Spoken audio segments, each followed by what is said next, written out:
Hello friend, Soma's কিচেনে সবাইকে স্বাগত জানাই। আজকে বানিয়েছি মূলোর পরোটা।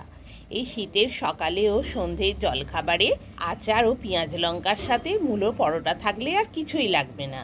আর এই মূলোর পরোটা গরম গরম খেতেও খুবই ভালো লাগে। তাই আপনারাও বাড়িতে একবার বানিয়ে দেখতে পারেন, খেতে কিন্তু খুবই ভালো হয়। মূলোর পরোটা বানানোর জন্য 2 পিস সাদা মূলো নিয়েছি। মূলোর পাতাটা কেটে নিচ্ছি।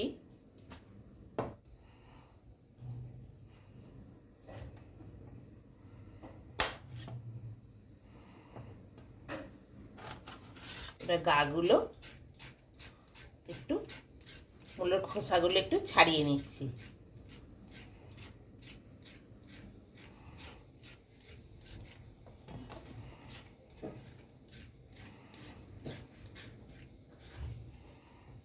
এবার মূলোগুলো কুড়ে নিচ্ছি।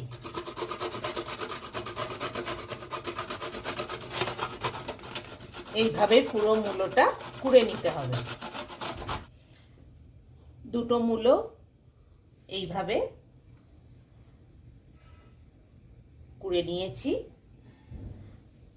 আর এই বড় ছিদ্রওয়ালা মুখটা দিয়ে মূলোটা কুড়ে নিতে হবে, তবে এরকম সরু সরু সুন্দরভাবে মূলো কোড়া হবে। ওভেন অন করে দিলাম, কড়াই বসিয়ে দিলাম, 1 চামচ সর্ষের তেল দিয়ে দিলাম। তেলটা ভালোভাবে গরম হতে দিচ্ছি। 1 পিস তেজপাতা, 1 পিস গোটা শুকনো লঙ্কা, 1 চামচ কালো জিরে ফোড়নে দিয়ে দিলাম।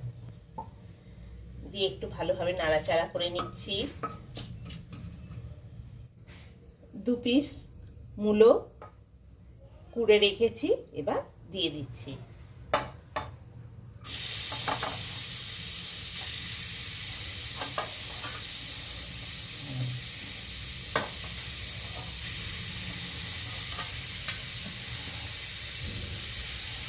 দিয়ে এবার ভালোভাবে সব মশলার সাথে মিশিয়ে দিচ্ছি।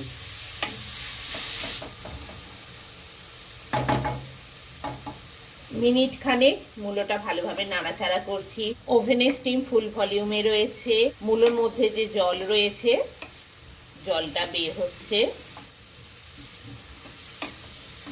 তাই মিনিট 2 মূলোটা ভালোভাবে ভেজে মূলোর মধ্যে যে জলটা আছে সেটা শুকিয়ে নিচ্ছি।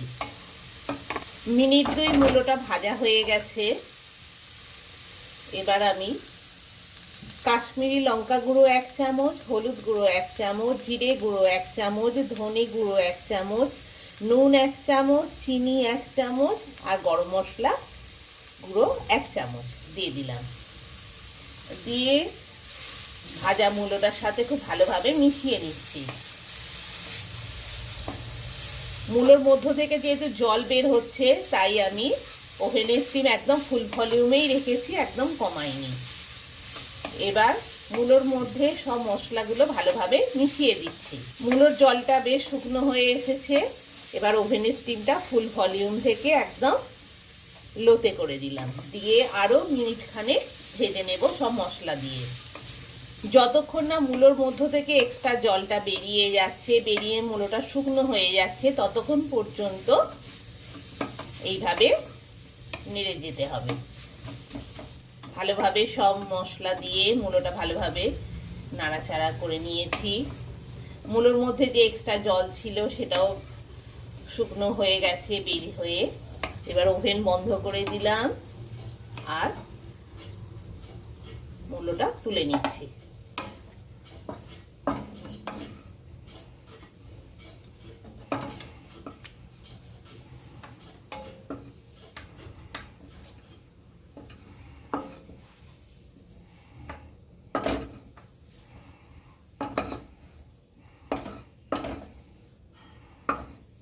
মূলোর পুর রেডি হয়ে গেছে। 500 গ্রাম আটা নিয়েছি পরোটা বানানোর জন্য। আপনারা ময়দাও নিতে পারেন। আর 1 চামচ নুন দিয়ে দিচ্ছি। নুনটা ভালোভাবে আটাতে মিশিয়ে নিচ্ছি। পরিমাণ মতো জল দিয়ে আটাটা মেখে নিতে হবে।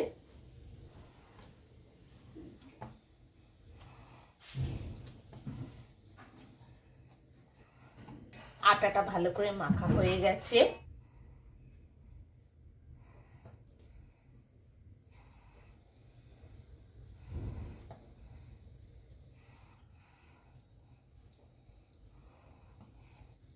আটা দিয়ে লেচি করে নিয়েছি। এবার পুরটা ভরার জন্য ঠুলি বানিয়ে নিচ্ছি।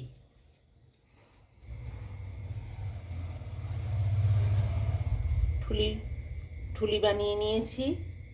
এবার মূলোর পুর ভরে দিচ্ছি।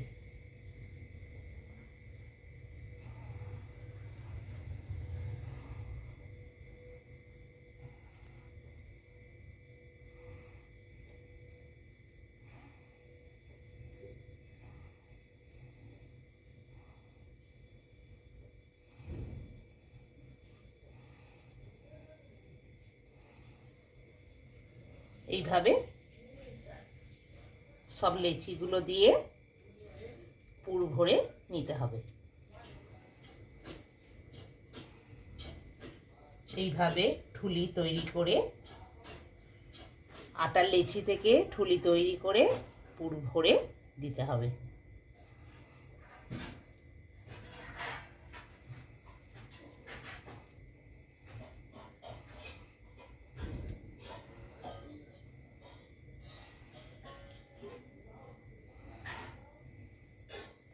এইভাবে ঠুলির মুখটা বন্ধ করে দিতে হবে।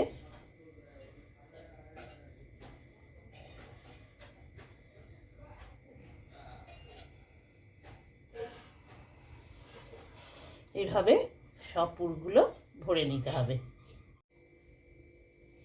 লেচি থেকে পুর ভরা হয়ে গেছে, এবার বেলে নেব।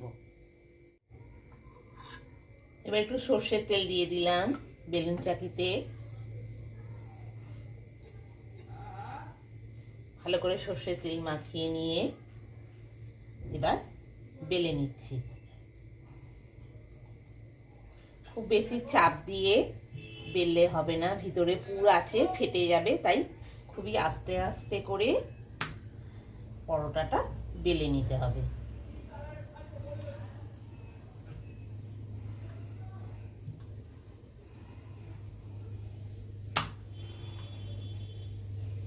খুব ধীরে ধীরে বেলে নিচ্ছি।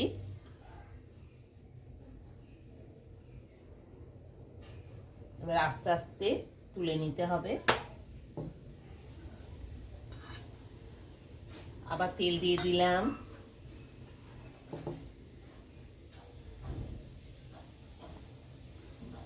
আবার আস্তে আস্তে করে বেলে নিতে হবে।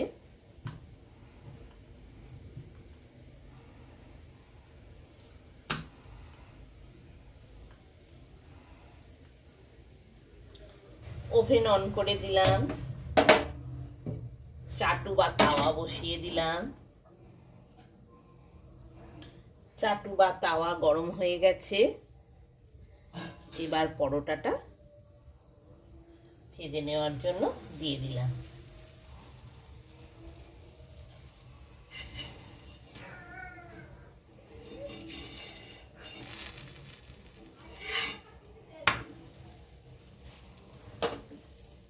দুটো সাইডই খুব ভালো করে ভেজে নিতে হবে।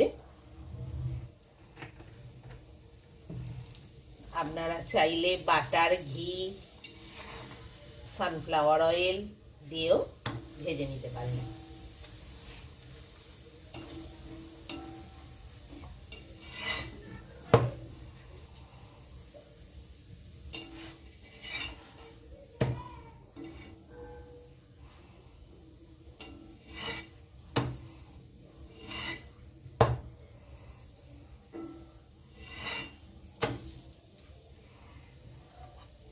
দুটো সাইডই খুব ভালো করে ভাজা হয়ে গেল। এবার তুলে নিচ্ছি।